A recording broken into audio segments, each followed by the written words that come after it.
وكفى وسلام على عباده الذين اصطفى أما بعد. عن أبي بكرة رضي الله عنه قال قال رسول الله صلى الله عليه وسلم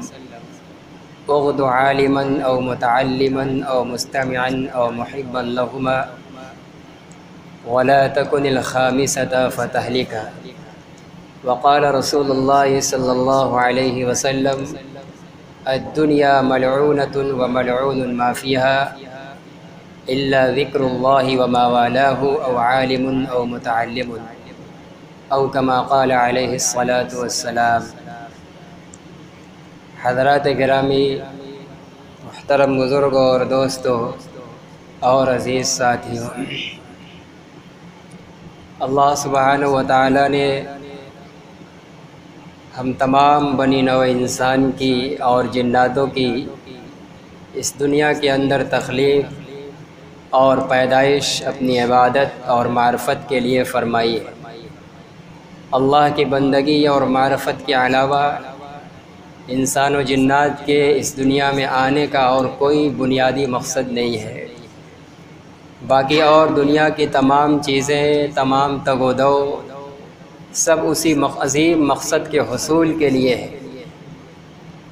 اللہ تعالیٰ کی عبادت اور اس کی معرفت حاصل کیسے ہو؟ ظاہر ہے کہ اس کے لیے ضرورت تھی اللہ کی طرف سے ہی آنے والی ہدایات کی، علم کی، رہنمائی کی۔ اللہ نے اس کا انتظام فرمایا اور سیدنا حضرت آدم علی نبینا وعلیہ الصلاۃ والسلام سے لے کر نبی آخر الزماں خاتم النبیین جناب محمد الرسول اللہ صلی اللہ علیہ وسلم تک اپنے مخصوص بندوں کا، منتخب اور برگزیدہ بندوں کا، اور خطاؤں اور گناہوں سے پاک اور معصوم بندوں کا ایک طویل سلسلہ جاری فرمایا۔ جو انبیاء اپنے اپنے زمانے کے اندر آ کر اللہ کی طرف سے جو انہیں علم ملتا تھا، جو رہنمائی ملتی تھی، جو ہدایت ملتی تھی، اس علم اور رہنمائی کی روشنی میں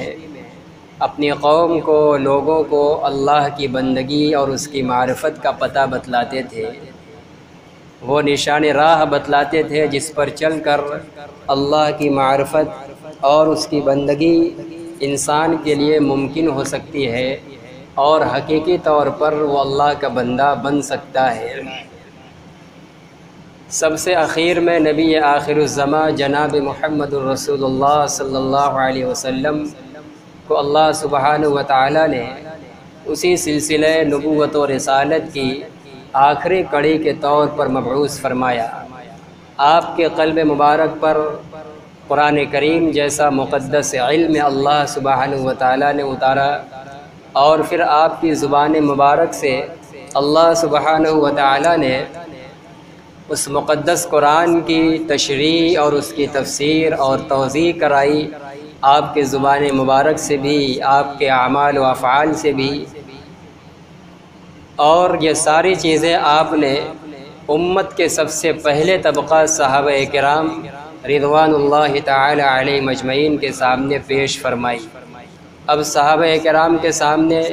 اللہ کی معرفت اور اس کی بندگی کی طریقہ کے لیے، اللہ کا بندہ بننے کے لیے اور اس کی معرفت حاصل کرنے کے لیے نبی آخر الزماں صلی اللہ علیہ وسلم کے طفیل دو چیزیں سامنے آئی۔ ایک اللہ کی کتاب اور اللہ کا کلام، اور دوسری چیز اس کلام کی اور اس کتاب کی تشریح اور اس کا بیان نبی آخر الزماں صلی اللہ علیہ وسلم کے ارشادات، فرمودات اور احادیث طیبہ۔ اور بڑی ذمہ داری کے ساتھ، توجہ کے ساتھ آپ نے بھی بندوں کو بندہ بنانے کے لیے، بندوں کو اللہ کی معرفت حاصل کرانے کے لیے اس علم، اس خدائی علم کو بڑی ذمہ داری کے ساتھ امت تک پہنچوایا۔ اور اللہ سبحانہ و تعالیٰ نے ایسے جلیل القدر اور ذمہ دار، ذہین و فطین اور ہوشیار جماعت صحابہ کرام آپ کو عطا فرمائی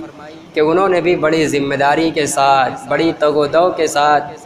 ہر طرح کی بڑی سے بڑی قربانیاں پیش کرنے کے ساتھ اس مبارک علم کو نبی پاک علیہ الصلاۃ والسلام سے سیکھا تاکہ ہم بھی اللہ کے بندے بن جائیں، اس علم کی روشنی میں اللہ کی معرفت ہمیں بھی حاصل ہو، اور نبی آخر الزماں صلی اللہ علیہ وسلم کے پردہ فرما جانے کے بعد اپنے بعد آنے والے نسلوں اور زمانے کے لوگوں کو بھی ہم اللہ کی بندگی اور معرفت کا پتہ بتلانے والے اس عظیم علم کو وہاں تک منتقل کر سکے، پہنچا سکے۔ چنانچہ صحابہ کرام نے نبی سے حاصل کیا، خود بھی عمل کیا اور اپنے بعد لوگوں تک پہنچایا۔ جو لوگ اس علم کے اندر کما حقہ لگ گئے، مکمل طور پر قرآنی آیات کو اور اس کے احکام کو، علوم و معارف کو، اس کے معانی کو، اور اسی طرح اس کی تشریح اور توضیح اور تفاسیر میں نبی کریم صلی اللہ علیہ وسلم کے ارشادات، آپ کی احادیث اور آپ کی فرمودات کو سیکھنے، سمجھنے، اس کو حفظ کرنے میں لگ گئے، اور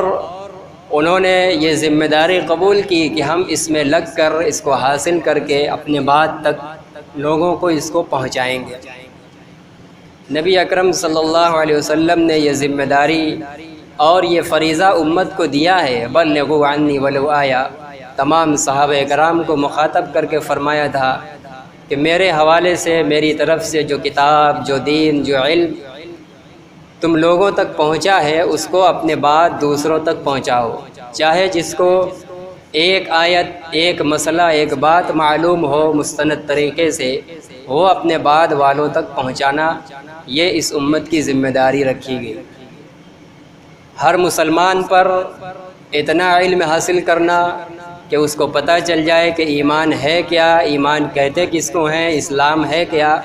اور اسلام کے ہم سے کیا تقاضے ہیں، اور پھر اسلام کی جو عبادات ہیں، فرائض ہیں، واجبات ہیں، سنن مؤکدات ہیں، دیگر عبادات ہیں، ان سب کا طریقہ اور ان کو انجام دینے کا سلیقہ، اس کے آداب، تمام چیزیں حاصل ہو جائیں کہ ہر مسلمان کے اوپر جو جو حکم شرعی عائد ہوتا چلا جائے تو اس حکم شرعی کے ادا کرنے میں وہ قرآن و حدیث کے علم کی روشنی میں پوری بصیرت کے ساتھ صحیح طور پر اس طریقے سے اپنے فرائض اور اپنی عبادات کو، اپنے معاملات کو ادا کرے کہ وہ اللہ کا بندہ بن جائے، اور اس عمل اور اس عبادت کے ذریعے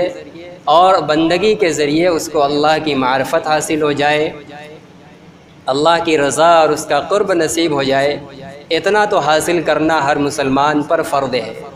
ایک مسلمان پر جب بلوغ کی عمر کو پہنچے گا، نماز فرض ہوگی، تو نماز کے مسائل، فرائض، واجبات اور اس کے شرائط، نماز سے پہلے کے اور نماز کے اندر کے، کس چیزوں سے نماز درست ہوتی ہے، کیسے فاسد ہوتی ہے، اور کون سے اعمال کر دینے سے نماز کے اندر نقص آ جاتا ہے، اور پھر سجدہ سہو کی ضرورت پڑتی ہے، اس سے تکمیل ہو جاتی ہے، اور کون سی غلطی سے سجدہ سہو سے بھی کام نہیں چلتا، نماز دوبارہ پڑھنی پڑتی ہے۔ اسی طرح ایک بندہ جب نصاب کے بقدر مال کا مالک ہو جائے تو اس کو زکوٰۃ اور اس کے متعلق مسائل کو سیکھنا، روزے فرض ہونے والے پر روزے کے مسائل و احکام سیکھنا، حج والے کے حج پر، اسی طرح جس کے سامنے کوئی مورث اس کا انتقال کر جائے، وراثت اور ترکہ آ پڑے تو اس سے متعلق، اسی طرح مختلف جو شعبہ زندگی ہیں اور جس سے متعلق اسلام کی تعلیم ہے، اور جو ہر مسلمان کو جس سے سابقہ پڑتا ہے، جس معاملے اور حال سے سابقہ پڑ جائے گا، اس سے متعلق شرعی معلومات اور علم حاصل کرنا ہر مسلمان پر فرض ہو جاتا ہے، اور تمام شعبۂ زندگی کی مکمل معلومات حاصل کرنا، تاکہ جس کے سامنے جو مسئلہ اور جو صورتحال پیش آئے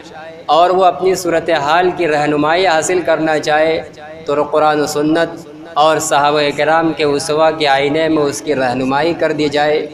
ایسا پورا علم حاصل کرنا اس امت کے چند افراد کے اوپر فرض ہے، اور اس پورے علم حاصل کرنے والے کو علماء دین کہا جاتا ہے، عالم دین کہا جاتا ہے۔ یہ ہر انسان پر، ہر مسلمان کے اوپر فرض نہیں ہے، ورنہ دنیا کا نظام زندگی معطل ہو جائے گا، اس لیے اللہ تعالیٰ نے ازراہ فضل،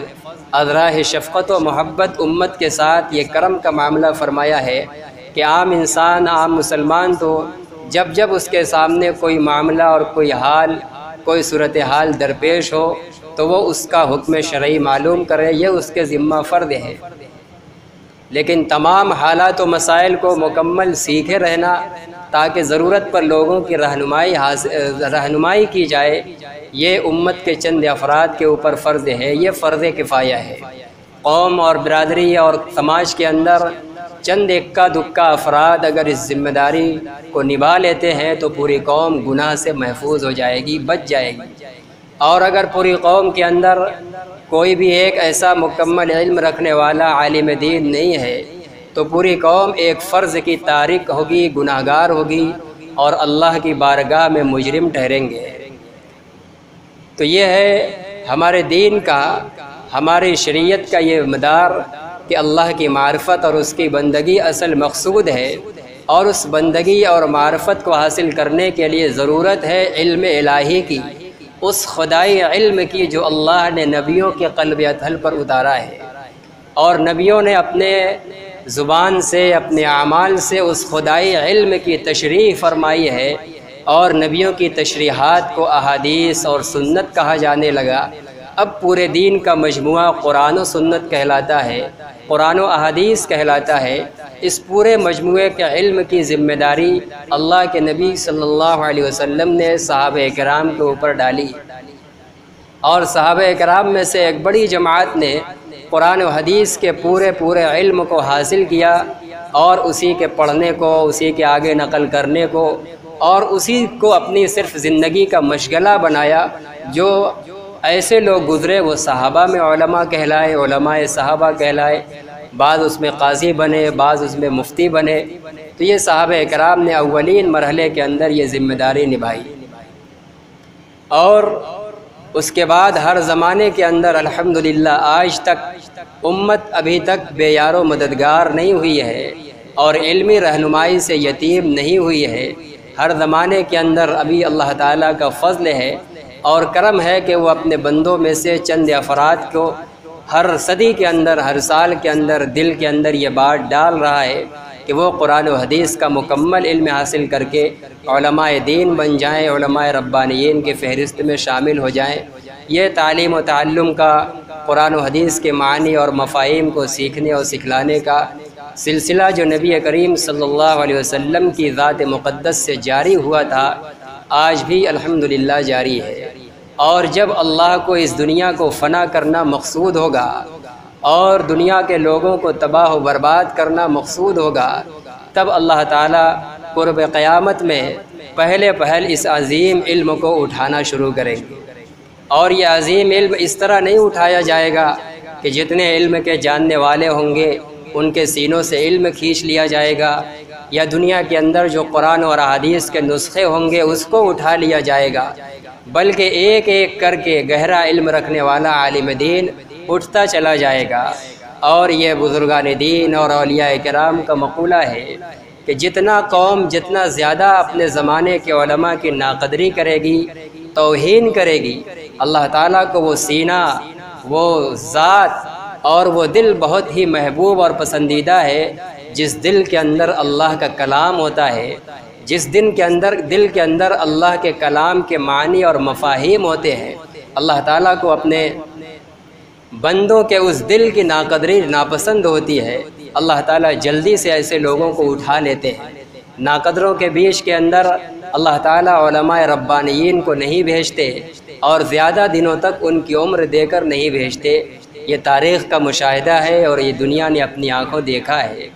تو دین اور اللہ کی بندگی اور اس کے احکام کے رہنمائی کے لیے جو علم قرآن اور علم احادیث اور علم سنت اللہ کے نبی صلی اللہ علیہ وسلم کے توسط سے اس دنیا کے اندر رائج پایا ہے، وہ ہم سب کی ضرورت ہے۔ جب تک اس دنیا کے اندر اس علم کا بول بالا رہے گا، سماج اور معاشرے کے اندر امن و سلامتی ہوگی، صلاح اور فلاح ہوگی، اور اس دنیا کا نظام بڑی امن و عافیت اور سکون کے ساتھ چلے گا۔ اس لیے کہ اللہ تعالیٰ نے جن چار عناصر کے اوپر اس دنیا کی بقا منحصر رکھی ہے، ان میں سے بنیادی چیز علم دین ہے۔ جب تک علم دین معاشرے کے اندر باقی رہے گا، جہالت نہیں پنپ پائے گی، جہالت دور دور تک اس معاشرے کے اندر نہیں بھٹکے گی۔ جب جہالت معاشرے کے اندر نہیں بھٹکے گی تو لوگ فتنہ و فساد کے اندر، گالم گلوچ کے اندر، اللہ کی نافرمانی کے اندر، رسول اللہ صلی اللہ علیہ وسلم کی حکم عدولی، ان تمام چیزوں کے اندر مبتلا نہیں ہوں گے۔ اس لیے کہ اللہ اور اس کے رسول کی پہچان کرانے والی چیز علم نبوت ہے، اور جہالت اور گمراہی اور گناہ اور اللہ کی نافرمانی سے روکنے والی چیز یہ علم نبوت ہے۔ اس لیے یہ جتنا زمانے کے اندر عام ہوگا، وہ معاشرہ، وہ زمانہ اتنا خیر کا ہوگا، بھلائی کا زمانہ ہوگا۔ اور جس معاشرے کے اندر جتنا زیادہ علم مدھم ہوگا، اتنا ہی زیادہ جہالت کی اندھیری گھٹا ٹوپ، تاریکی چھائی ہوگی۔ اور جتنی جہالت ہوگی اور جتنی اندھیری ہوگی، لوگوں کی عبادتیں، لوگوں کے ایمان اور لوگوں کے معاملات اللہ کی رضا سے اتنے ہی زیادہ دور ہوں گے۔ لوگ گناہ اور نافرمانی کے اندر اتنا ہی زیادہ دور ہوں گے۔ اس لیے نبی پاک صلی اللہ علیہ وسلم نے اس علم کی طرف اپنی امت کو خاص توجہ فرمائی ہے۔ آج کے اس زمانے کے اندر جب کہ علم سیکھنے کے راستے بھی وبا کی آڑ میں بند ہیں عموماً، اور اسی طریقے سے اس زمانے کے اندر جو بلا شبہ جہالت کے غلبے کا دور ہے اور علماء ربانیین کی ناقدری بلا شبہ پہلوں کے مقابلے میں بڑی کثرت کے ساتھ ہو رہی ہے، اس لیے ان سالوں کے اندر ہم نے اپنی آنکھوں سے دیکھا، ہم سب نے، کہ چوٹی کے ساتھ، چوٹی کے بڑے بڑے علماء بڑی تیزی کے ساتھ اس دنیا سے اٹھتے گئے۔ یہ اچھے مستقبل کے نشان اور آثار نہیں ہیں، یہ اس بات کے آثار لگ رہے ہیں کہ اگر قوم اسی طرح علم سے اور دین سے اور علوم نبوت سے اور علوم نبوت کے رکھنے والے سینے والوں سے اگر ایسے ہی ان کا بے توجہی کا، نفرت کا، عداوت کا معاملہ رہا تو اللہ تعالیٰ یکے بعد دیگرے اسی طرح علماء کو اٹھاتے رہیں گے، اور پھر دنیا کے علم کی روشنی سے محروم ہو جائے گی۔ حدیث کے اندر اللہ کے نبی صلی اللہ علیہ وسلم نے فرمایا، حتی اذا لم یبق عالما فاتخذ الناس رؤوسا جہالا فافتوا بغیر علم فضلوا واضلوا۔ یہاں تک کہ اللہ تعالیٰ جب دھیرے دھیرے ایک ایک کر کے عالم کو اٹھاتے جائیں گے، یہاں تک کہ جب اللہ کسی بھی عالم دین کو دنیا میں باقی نہیں چھوڑیں گے، وہ وقت بھی آئے گا تو پھر لوگ جاہلوں کو اپنا سردار اور پیشوا بنائیں گے اور اپنے مسائل ان کے سامنے لے کر جائیں گے، اور وہ بھی یہ نہیں کہے گا کہ مجھے علم نہیں ہے، میں عالم دین نہیں ہوں، وہ بغیر علم کے اس معاملے کے اندر رائے زنی کرے گا، فتویٰ دے گا، اور اس رائے زنی اور فتویٰ کر کے فضلوا واضلوا، وہ خود بھی گمراہ ہوگا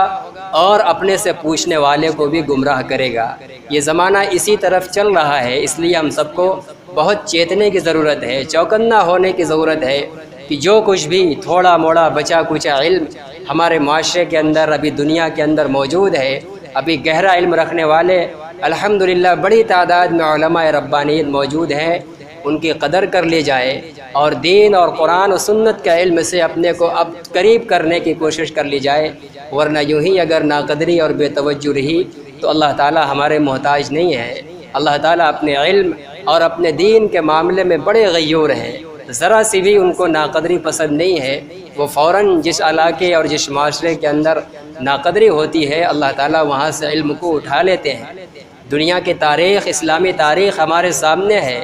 علم نبوت پھیلا ہے مدینہ طیبہ سے، لیکن ایک زمانے کے اندر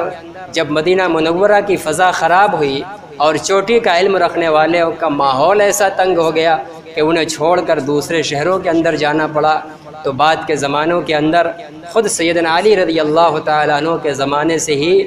وہ علمی آب و تاب اور وہ علم کی مرکزیت جو مدینہ منورہ کو حاصل تھی، کوفہ کو حاصل ہو گئی، بصرہ کو حاصل ہو گئی، کسی زمانے میں بخارا اور سمرقند کو حاصل ہوئی۔ آج اس زمانے میں ابھی پوری دنیا کے اتفاق رائے سے اس وقت مرکزیت علم دین کی ہندوستان کو حاصل ہے، اور اب یہاں کے علماء کا یہ خطرہ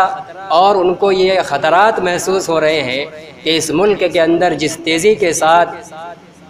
شعور کے ساتھ اور بے شعوری کے ساتھ یہود و نصارہ کے ایجنڈوں کا جو آدمی شکار ہو کر دین سے دور ہو رہا ہے، علم دین کی ناقدری کر رہا ہے، علماء دین کی ناقدری کر رہا ہے، عجب نہیں کہ اللہ تعالیٰ عنقریب اس علم ہندوستان سے بھی اس علم دین کو اٹھا لیں گے، پھر جہاں کے لوگ اس کو ہاتھوں ہاتھ لیں گے، اس کی قدر اور اس کی طرف محبت کی نگاہ سے دیکھیں گے، اللہ تعالیٰ پھر وہاں علم کو منتقل کرے گا، وہاں علماء ربانیین پیدا ہوں گے اور وہاں کے علاقوں سے دنیا کے لیے رہنمائی کا فریضہ انجام دیا جائے گا۔ تو یہ علم اس دنیا کے باقی رہنے کی بہت بڑی ضرورت ہے۔ اگر دنیا میں مال ہو اور دنیا کے اندر سب کچھ لوگوں کے پاس ہو، لیکن ابھی آنن فانن اللہ تعالیٰ اس علم کو اٹھا لے تو پھر دنیا باقی نہیں رہے گی۔ اس لیے کہ جب علم اٹھ جائے گا تو لوگ اللہ کو نہیں پہچان پائیں گے، اور جب اللہ کو نہیں پہچان پائیں گے تو کوئی اللہ کا نام لینے والا نہیں رہے گا، اور جب اس سرزمین پر کوئی اللہ کا نام لینے والا نہیں رہے گا تو اللہ تعالیٰ اسی وقت قیامت کو برپا فرما دیں گے۔ تو ہماری قیامت سے حفاظت جب تک کے لیے ہے اور اس دنیا کا نظام جب تک کے لیے چل رہا ہے، اس کے بنیادی عناصر میں سے اہم عنصر علم دین ہے، قرآن و سنت کا علم ہے۔ باقی اس کے بعد مال ہے، حسب و نسب ہے، یہ دوسرے نمبر کی چیزیں ہیں، لیکن پہلے نمبر کی چیز یہ علم نبوت ہے۔ اس لیے ہم مسلمانوں کو بڑی توجہ کے ساتھ، لگن کے ساتھ اس علم کی طرف توجہ کی ضرورت ہے۔ نبی کریم صلی اللہ علیہ وسلم نے اسی بنیاد پر جہاں احکام خداوندی کو بیان فرمائے ہیں، بہت سی عبادات اور اس کی تعلیمات بیان فرمائی ہیں، اسی طرح مستقل آپ نے ان عبادات اور احکام خداوندی سے متعلق جو علوم ہیں قرآن و سنت کے، ان کو سیکھنے کی مستقل ترغیب دیا ہے، ان علوم کی فضیلت بیان فرمائی ہے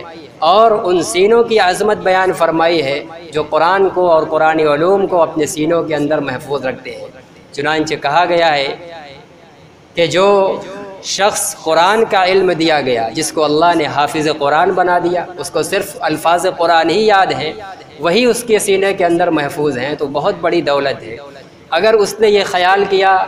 کہ ہمارے پاس تو صرف قرآن کے الفاظ رٹیں اور باقی ہمارے پاس ہے کیا، نہ دنیا کے ساز و سامان ہے نہ اور کچھ ہے، یعنی قرآن کا حافظ بننے کے بعد بھی اپنے آپ کو وہ حقیر سمجھ رہا ہے، اللہ ہمارے دین کا یہ حکم ہے کہ وہ آدمی قرآن کی توہین کر رہا ہے۔ قرآن سینے میں محفوظ کرنے والا یوں سمجھے کہ کائنات کا سب سے بڑا خزانہ اللہ کا کلام وہ اس کے سینے کے اندر محفوظ ہے، اب دنیا کی کوئی چیز چاہے اس کے پاس ہو نہ ہو وہ اس سے بے پرواہ ہو جائے، قرآن جب سینے کے اندر محفوظ ہے تو اس سے بڑی کوئی چیز نہیں ہو سکتی۔ اسی طرح وہ سینہ جس کے سینے کے اندر قرآن بھی محفوظ ہے اور اس کے معانی بھی محفوظ ہیں، یا قرآن کے الفاظ محفوظ نہیں ہیں، اس کے معنی، مطالب، احادیث اور تمام علوم نبوت محفوظ ہیں، اور وہ یہ سمجھے کہ ہمارے پاس ہے ہی کیا، ہم تو کنگال لوگ ہیں، بیکار لوگ ہیں، وہ علم نبوت کی توہین کر رہا ہے۔ علم دین حاصل کرنے والا عالم دین، قرآن حفظ کرنے والا حافظ قرآن، وہ یہ سمجھے کہ ہم دنیا کے بادشاہ ہیں، دنیا کے بادشاہ بھی ہمارے آگے حقیر و فقیر ہیں، ان کے پاس دنیا کی چاہے کتنی دولت ہو سب فانی ہے، ختم ہو جانے والی ہے، لیکن قرآن اور قرآن علم جس سینے کے اندر ہے اور اس نے قدر کر لی، وہ چھوڑ کر نہیں جائے گا، وہ چیز اس کے ساتھ دنیا کے سے جائے گی۔